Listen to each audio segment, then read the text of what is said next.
so much of it is you don't know what's called the counterparty to it. The only counterparty to this is God. God made this. And silver, God made this. And the Bitcoin is blockchain.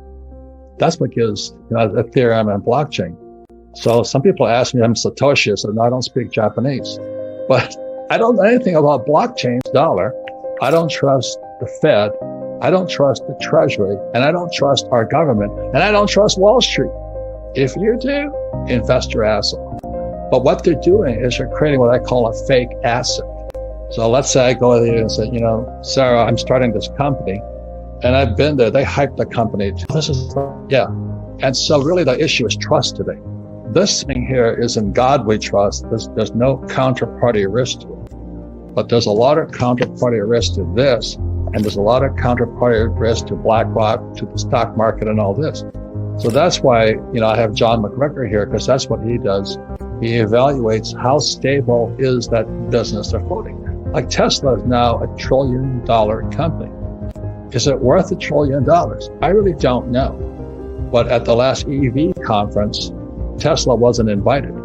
Ford and GM were. If you don't smell a rat with that, that's a legitimate question. Like this guy named Schumpeter, I don't know when he was cruising around, but he always said capitalism is a destruction of the weak. And as you know, today you cannot destroy a weak company. You got to be so politically correct. So I have tremendous respect for Elon Musk. I don't drive a Tesla. I drive the loudest car possible, a Ferrari 458. And this is how sick I am. There's a Ferrari 458 and a 488. The reason I bought the 458 because it makes more noise. And all the environmentalists hate me. Well, fly Southwest then, Yeah. It's so politically stupid. So this here, the reason there's no counterparty risk. This is an element. Silver is an element, and Bitcoin is blockchain. There's no counterparty risk. This is a Zim dollar. It's no difference than a U.S. dollar or a U.S. stock or a U.S. bond. And so that's why you don't find me saving dollars. I save gold, silver, Bitcoin. And it could change. Bitcoin could become obsolete also. But the reason I listen to all the smart young guys is they'll give me early warning if something's going to come up. So you got to pay attention to what YouTube is saying if they don't take them down. But ladies and gentlemen, you've really got to be smarter today. I say this often. When I looked up how much is $1 trillion, if you spent $1 a minute, it would take you 32,000 years to spend $1 trillion. 32,000 years. It takes them 1 minute to print $1 trillion. So they're coming up with this infrastructure problem and all this.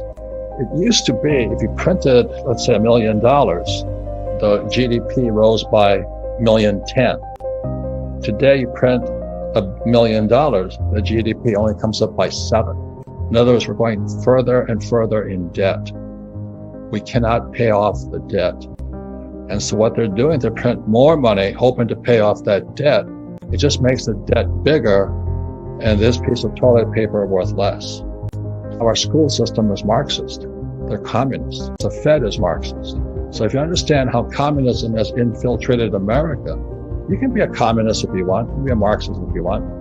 Your choice. You can wear a mask if you want. But what I don't like is when you get fired if you don't take the jab. That's fascism. And that's what I fight against.